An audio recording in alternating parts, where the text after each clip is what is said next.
একটা অত্যন্ত জরুরি হাদিস বলছি, মনোযোগ দিয়ে শোনো, এটা বলে শেষ করব। বিষ্ণু ইসলাম একবার সাহাবাদেরকে বলেন, আলা উখবিরুকুম বিআফদাল মিন দারাজাতি সিয়ামি ওয়াস সালাতি ওয়াস সাদাকা।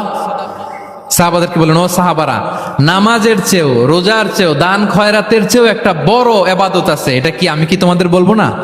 সাহাবারা তো অবাক, নামাজের চেয়েও বড় ইবাদত, রোজার চেয়েও বড়, দানের চেয়েও বড়। ক্বালু বালা ইয়া রাসূলুল্লাহ। সাহাবারা বললেন, অবশ্যই হে নবী, হ্যাঁ আপনি বলেন সেটা কি? বিষ্ণু ইসলাম বললেন, ইসলাহু যাতিল বাইন, বিবাদমান দুই গ্রুপকে মাঝখান দিয়ে যে মিলিয়ে দেয়া।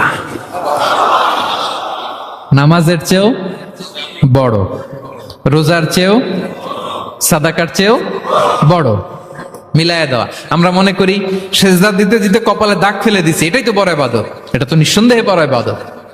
আমরা মনে করি হজ